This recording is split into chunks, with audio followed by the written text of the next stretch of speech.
You're listening to an Airwave Media Podcast. Today, on the 39th edition of the Useless Information Retrocast, you'll hear a number of fascinating, totally true stories, including the story of a woman who had 1,446 objects, and they were mostly nails and screws, in her stomach. Talk about an iron-rich diet, huh? Then you'll hear the story from 1946 in which an Australian girl faced almost certain death because she had a nail lodged in her lung. And to make matters worse, no hospital in Australia was equipped to remove it. Now, she did survive, but how? Plus, if you recall, Mary Poppins sang that a spoonful of sugar helps the medicine go down.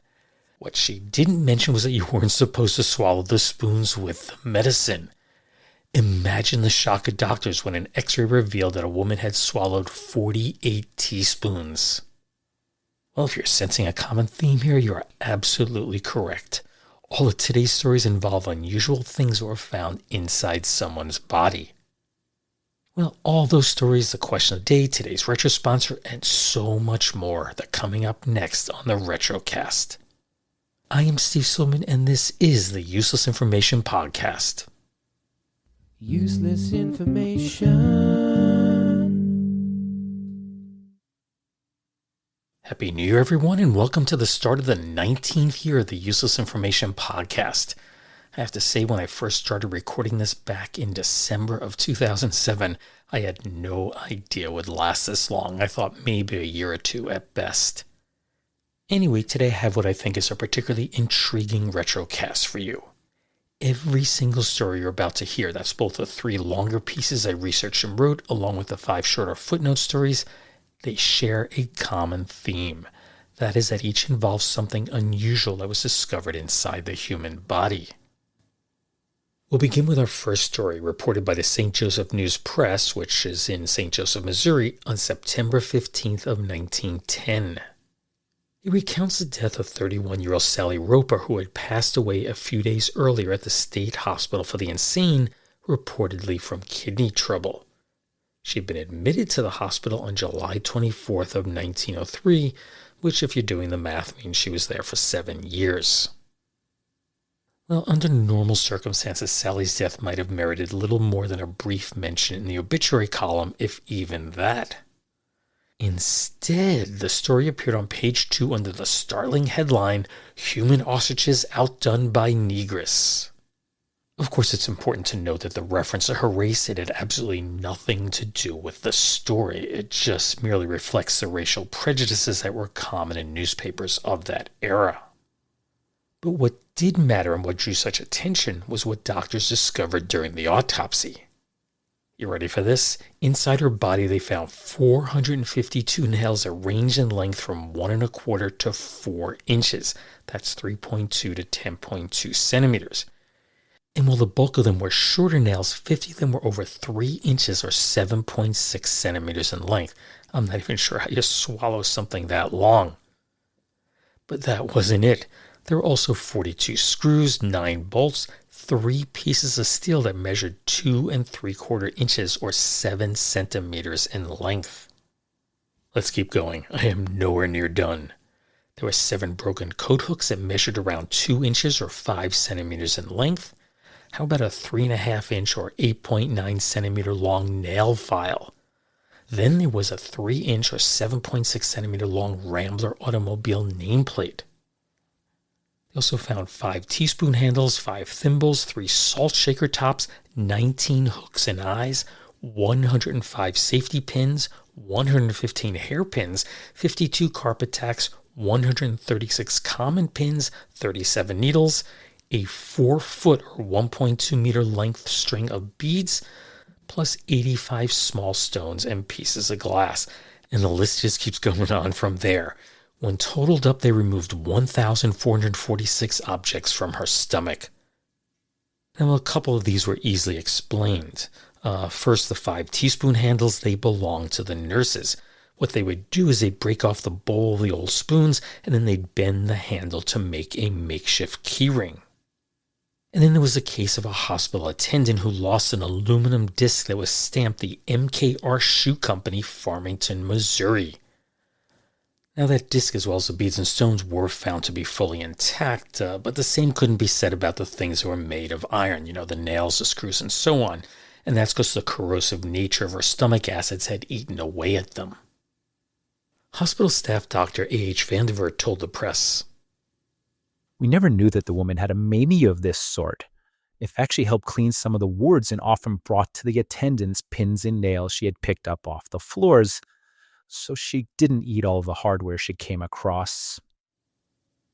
Should anyone doubt the veracity of what was pulled from her stomach, they laid out everything on a board that was about a square yard or a square meter and then photographed. And yes, that photo was published alongside the newspaper article I mentioned. So what I'll do is I will put that picture on my website if you'd like to take a look at it. Now, I should point out that the photo is not very clear. It is from 1910, and of course, it is from microfilm. And here's one last comment from Dr. Vandervert. "This is the largest assortment of this kind I have ever heard of. I am going to exhibit it tonight at the meeting of the St. Joseph Buchanan Andrew County Medical Society." Interestingly, on the same page that the article discussing Sally's passing appeared, there was an advertisement for Pape's Diapepsin. It begins, quote, "Nothing will remain undigested or sour on your stomach if you take a little Diapepsin occasionally. This powerful digestive and antacid, though as harmless and pleasant as candy, will digest and prepare for assimilation into the blood all the food you can eat." It continues, "Eat what your stomach craves without the slightest fear of indigestion or that you will be bothered with sour risings, belching, gas on stomach, heartburn, headaches from stomach, nausea, bad breath, water brash, or feeling like you had just swallowed a lump of lead or other disagreeable miseries. Should you be suffering from any stomach disorder, you can get relief within 5 minutes, unquote. Now that's only about half of the advertisement's text, but you get the idea. But maybe, just maybe, if Sally had known about Pape's Diapepsin, she could have lived a very long life. But then, now that I'm thinking about it, the advertisement only mentions swallowing a lump of lead, not the lumps of steel that Sally swallowed. In December 1946, 16-year-old Melbourne, Australia resident Shirley Skinner received some awful news. That was that she was going to die unless a 2-inch or 5-centimeter hook nail was removed. That nail, it had embedded itself in the lower lobe of her right lung. She had swallowed the nail. Actually, it was 2 nails when she was just 2 years of age. The nails, they had been bent while being pulled from a packing crate, and one was recovered at the time, but the second was still missing. So she was taken to the doctor where she was examined, but the doctor found no evidence that she had swallowed it, so she went on to live a healthy and active life. Well, that all changed in July of 1946 when she suffered a severe hemorrhage. An x-ray was taken, and of course they found the nail was in her lung. It was clear that the nail had to be removed, but unfortunately no hospital in Australia was equipped to perform such a procedure. They simply did not have the equipment. Her only chance of survival was to travel to the United States where Dr. Chevalier Jackson could operate. The Philadelphia surgeon, who's widely regarded as the father of endoscopy, he had developed a specialized bronchoscope that was capable of safely removing that nail. Now, Dr. Jackson offered to do the surgery for free, that is, if Shirley could come to the U.S. accompanied by her mother. And here's where the numbers get kind of crazy, and that's because in 1946, the boat fare for her to get across to the United States was 800 Australian pounds. But of course, we've since had lots of inflation, and Australia switched from the pound to the Australian dollar. So I used the online calculators to try and figure out how much this boat fare was estimated to be. And I went to the inflation calculator at the Reserve Bank of Australia, and 800 pounds back in 1946 would be 69,200 Australian dollars today. Then I converted that to American dollars, US dollars, and I got $46,400. Over $46,000 for a boat trip from Australia to the United States? That just seems crazy. Now, there's no mention in the newspaper articles as to why the cost was so high, so I'll venture a guess here that it was due to the high cost of medical care that may have accompanied her. You know, the cost of doctors, nurses, medical equipment, special hospital room, and so on. But again, $46,000, wow. Anyway, it doesn't matter what the numbers were. All I can tell you is that the Skinners did not have the funds. They did not have the money to send their daughter to the United States. But once the story made the papers, Australians generously chipped in and donated £2,000. That's roughly $173,000 Australian or 116,000 US dollars adjusted for inflation. But wait, there's more. In addition, Australian National Airways, they offered to fly Shirley and her mom to the United States free of charge. Mrs. Skinner said, I never imagined that there were so many big-hearted people in Melbourne. We have all been touched to the heart by the generosity of all those good people who have rallied to our aid. God bless them all. So the two left Melbourne on December 22nd and arrived in San Francisco on Christmas Day. But the problem was that Temple University was still a long way off. I mean, the United States is a vast country. They needed to cross the entire continent.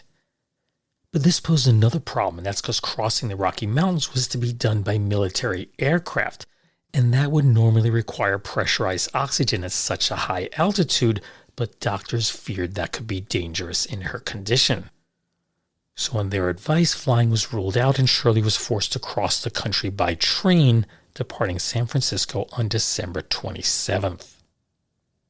It's unclear why she wasn't at the hospital, but by the time Mrs. Skinner arrived there on Thursday, January 2nd of 1947, the surgery was already over.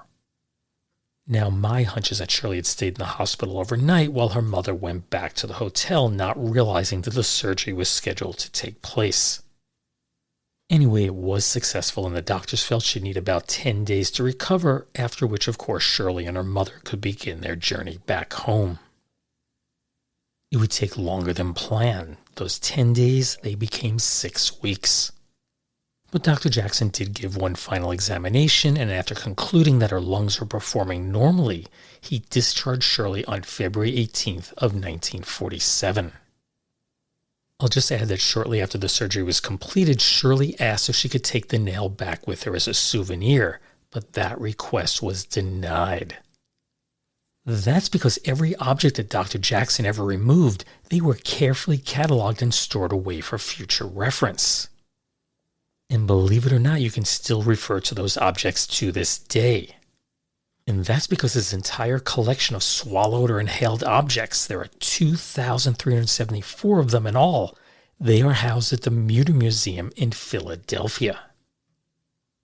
Now, I did go to their website, and they do have photographs of many of these objects, but since they are not individually identified, there's no name associated with them, I wasn't able to determine whether one of the nails they had in their images was the one removed from Shirley's lung.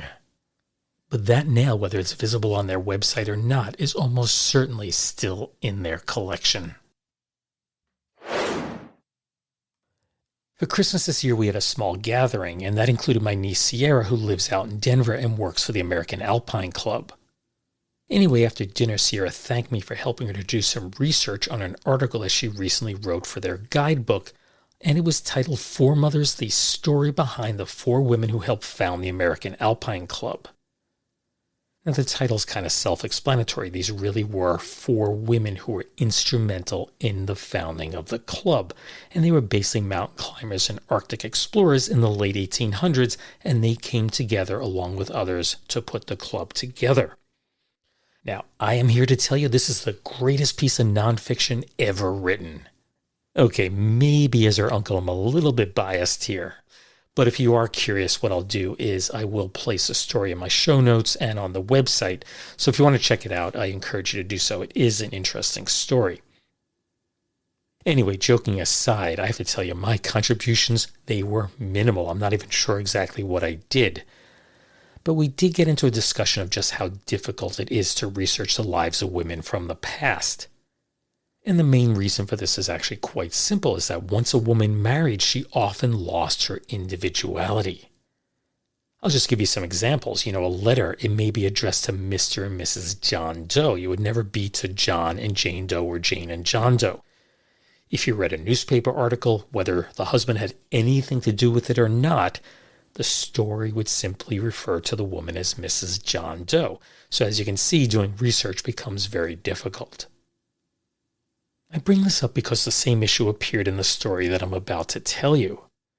It centers on a long-running medical problem suffered by a 46-year-old woman identified only as Mrs. Roy A. Burkett. Even though her name appears 8 separate times in a lengthy article that was published on the front page of the Akron Beacon Journal on April 24th of 1954, her first name is never mentioned. So I'm going to give her back her identity. She was born Grace Louise Washington in Pennsylvania on February 7th of 1908. She married Roy Abram Burkett on January 26, 1927. They lived at 833 South Oakwood Drive in Akron, Ohio, and the couple had 7 children together. Grace's medical situation began nearly a year prior to the article being published. You see, she had been visiting relatives back in Pennsylvania when on May 23rd of 1953, she was struck by what seemed like a very severe upset stomach.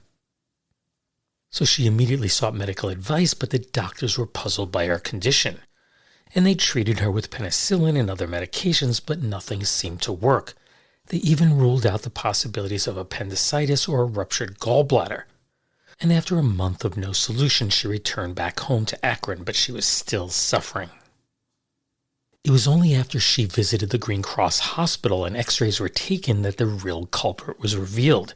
It turns out there was a needle near her small intestine. Despite knowing the cause of her pain, removing the object proved to be a frustrating medical challenge. Grace underwent 2 unsuccessful operations where surgeons attempted to find that pesky object. But because the needle was constantly shifting position, the operations failed, leaving her to deal with subsequent infections and abdominal inflammation. Amazingly, despite the recurring terrible pain she was in, she was able to return to her job at Howard's department store, where she had worked as a yard goods salesman for the previous 8 years. As for the origin of the needle, that remained a complete mystery to everyone involved. Grace had absolutely no idea how it entered her body, although her surgeon, that's Dr. A.L. Harbinger, he speculated that she might have accidentally swallowed it when she was a child. Another possibility, of course, was that she swallowed it while cutting fabric at the department store, although she had no memory of doing so.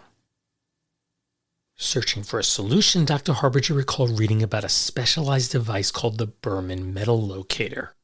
It had been invented by Samuel Berman, who was a former electrical engineer for the New York City subway system. He developed it at the suggestion of a doctor friend who told Berman of a limitation with x-rays, and that is while x-rays were great at seeing inside the body, they only produced 2D images and of course were unable to show depth. By 1940, Berman had perfected the machine and was demonstrating it as part of a lecture tour that took him through Hawaii. It just happened to coincide when the Japanese attacked Pearl Harbor on December 7th of 1941.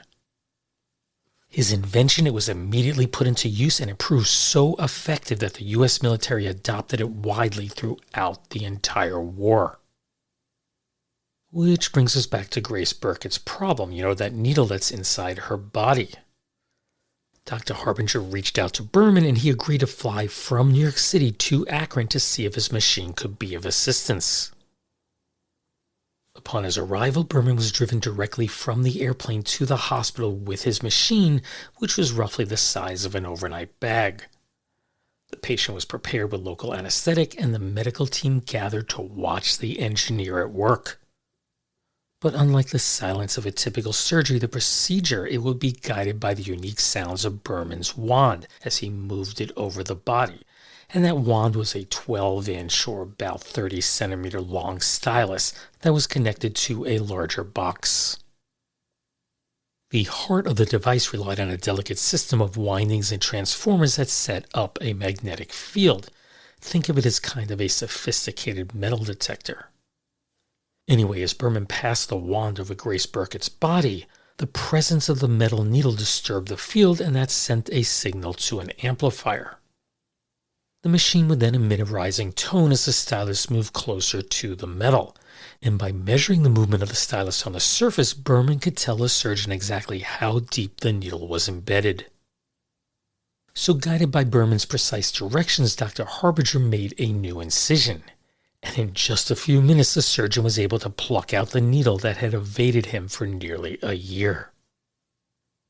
As for that needle, it measured approximately 1.5 inches or 3.8 centimeters in length, and it was found to have pieces of tissue adhering to it, and it was heavily corroded, which of course means it was probably lodged in her body at one time, had broken loose, and the corrosion hinted that it had been there a very long time. In the end, the operation was a total success, and Mrs. Burkett was reported to be in good condition following the procedure. A review of ancestry records shows that she lived for another 34 years. She passed away on July 15, 1988, at the age of 80. One final note on the story is that Dr. Harbinger was so impressed by the performance of the $695 machine, that's around $8,400 today, he was so impressed by the machine that he ordered one for the hospital immediately, calling it the, quote, most remarkable I've ever seen, unquote.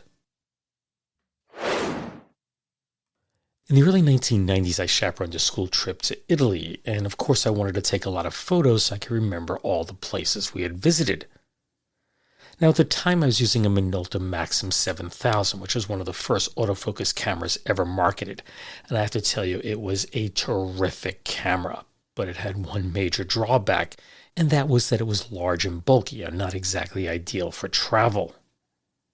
Of course, cameras in those days still use film, so I stocked up on rolls before we left, and I have a vague memory of shooting 8 rolls during that entire trip, but for all I know it could have been 12, it really doesn't matter. But when I got home, I mailed them out for developing, which of course wasn't cheap, and then I checked my mailbox every single day waiting for the prints to arrive. They never did. I eventually assumed that the film had been lost in the mail, which meant, of course, that I had no photographic record of my 11-day trip to Italy. But then one day I wandered out to the garage behind the apartment I was renting at the time, and I should tell you, to call this a garage was a bit of an exaggeration. It was once a garage. It had no doors on it. It was in really, really sad shape. Basically needed a bulldozer. And I don't know what possessed me to walk inside, but I did, and I was stunned by what I found. There were my photos scattered all along the back of the garage like confetti. Luckily, because there was a roof above it, they weren't harmed, and I gathered them all up, put them in order, and I have my photos to this day. Believe it or not, I know exactly who was responsible.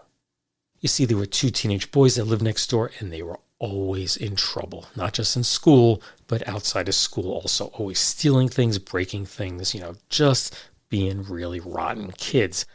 I cannot tell you the number of times I'd hear mom screaming at them because they did something wrong. Anyway, I certainly have no definitive proof they took the photos from my mailbox, but I am fairly certain. Let's just say I wasn't surprised to hear on the radio a couple of months ago that one of them had been arrested for his role in a scheme to defraud Medicaid out of millions of dollars. You get the idea. Well, fast forward to today, and the world of photography, of course, has completely changed. You don't need film to take a picture, and of course you can take thousands of photos, and the cost is basically nothing.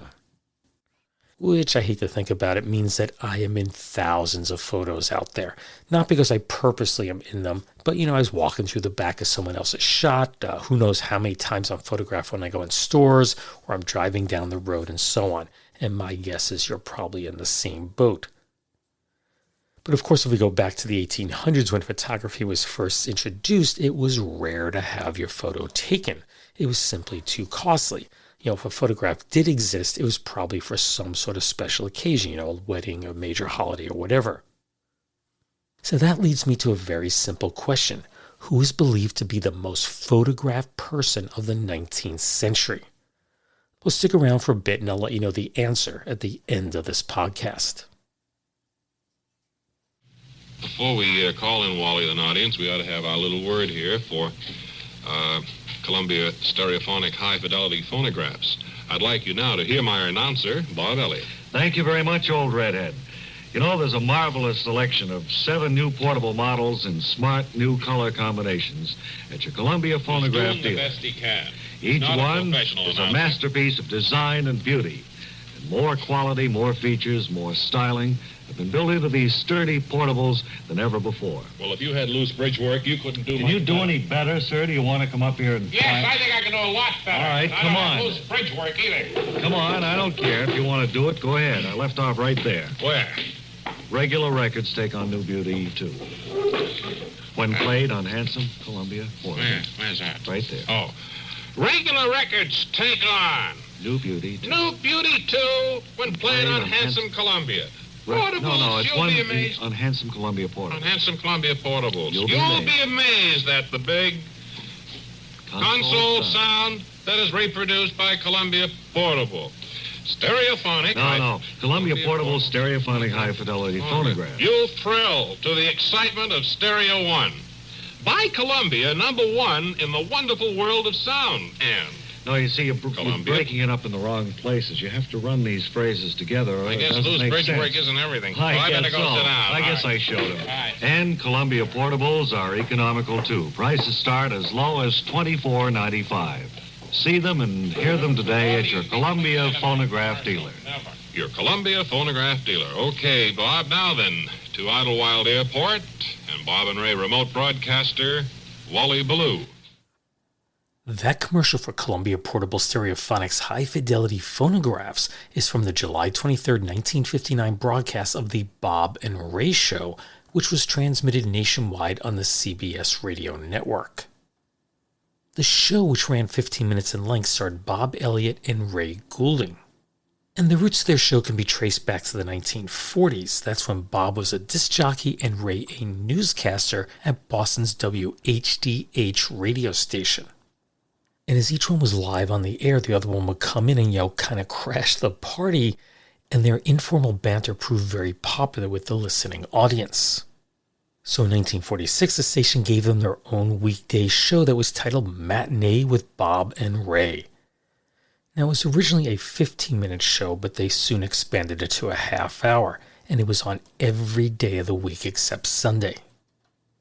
Perhaps the best part of each show was that they'd satirize whatever medium they were on. First it was radio and later TV, and they played a cast of characters that spoofed interviews, reporting sports, soap operas, quiz shows, and I can just keep going on and on.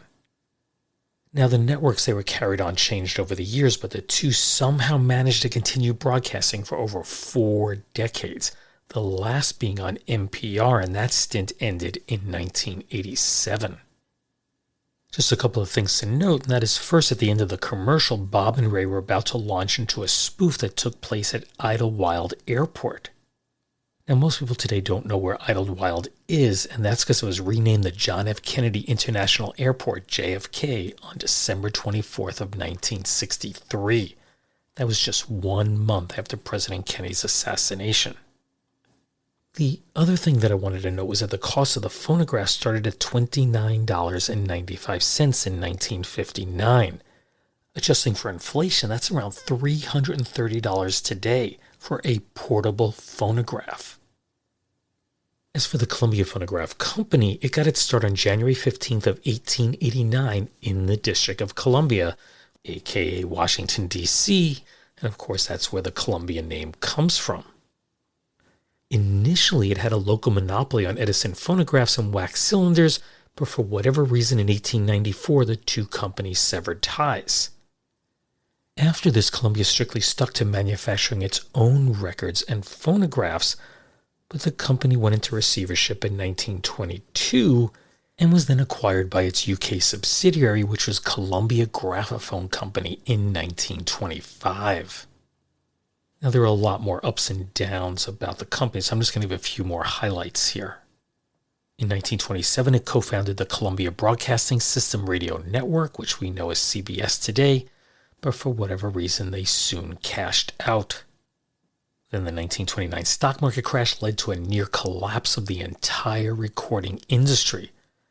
As a result, in 1931, J.P. Morgan took all his investments in the various record companies and the like, and that included Columbia, and he combined them into one company that he called Electric and Musical Industries Limited. Today, that is better known by its initials EMI. But there was a problem in the United States, and that is he controlled too much of the recording industry. Basically there was an antitrust issue there, so Columbia was sold off in the United States. Then, in 1938, Columbia Records and its subsidiaries were acquired by the CBS radio network, and that's why you just heard a commercial for Columbia phonographs on a CBS radio show. If you think about it, that's kind of an odd twist. Columbia Records originally started CBS Radio, and now CBS Radio has gobbled up Columbia Records. I'll also add that they were no longer making record players at this point. They were long out of that business. Basically, other companies made the record players, and Columbia put its name on them. Of course, there were more twists and turns over the years, but today Columbia Records is a subsidiary of Sony Music Entertainment. Sony acquired Columbia in 1988. Next, I have 5 shorter footnote stories that required no further research on my part, so I'm just going to read them word for word as they're originally published. And keeping with today's theme, these stories all involve things that were found in someone's stomach. I'll also note, however, that just because a newspaper published these stories doesn't mean they're true. In other words, take what was written, at least with the first couple of stories, with a grain of salt. And the first one that I have for you was published on the front page of the Lancaster Examiner on July 31st of 1897. And the subheading is, Howard Overley of Lancaster County ejects 24 of the reptiles and a number of worms. A remarkable case. Howard Overley, aged 24 years, who resides on a farm between Mount Pleasant and New Providence, Providence Township, is the victim of a remarkable case which is today the subject of discussion throughout that section of Lancaster County. A sensation was caused on Thursday afternoon when it was learned that Dr. George W. H. Frew of Paradise had taken from Overley's stomach 24 lizards, a mass of worms, and between 30 and 40 eggs, and many people visited the physician's office to be convinced of the truth of the story. Overley has been complaining of feeling unwell for the past 5 or 6 months, and during the last 2 months he lost about 15 pounds in weight. 15 pounds is around 6.8 kilograms. He was continually sick at the stomach and had every symptom of gastritis or dyspepsia. Medical attention failed to give him any relief, and he continued to grow worse. Dr. Frew was finally consulted and took the case in hand. After carefully diagnosing the case, he arrived at the conclusion that the young man was suffering from the presence of some reptile in his stomach. Thursday, the physician administered an antithelmintic, that's an antiparasitic drug, and within less than 6 hours, good results were obtained. The mass that was ejected from his stomach contained, as stated above, 24 lizards, a number of worms, and between 30 and 40 eggs of the reptiles. The lizards were from 2 to 3½ inches, that's 5 to 9 centimeters approximately, and the greater number of them were dead. They were preserved in alcohol by the physician, who states that the case of Overley is the most remarkable that has ever come under his observation. The young man is still under the care of the physician, and it is not known but what more of the reptiles may be dislodged from his stomach, where it is evident that they had been breeding.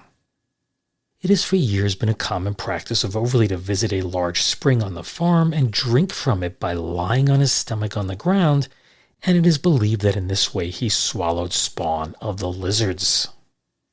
What do you think? 100% factual? And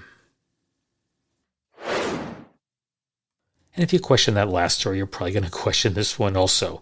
This was published on February 12th of 1898 on page 4 of the Cincinnati Post. The headline is, Bullfrog Croaking in a Woman's Stomach. Subheadline reads, Swallowed a tadpole at a country spring, it is supposed, which accounts for phenomena. Louisville, Kentucky, February 12th.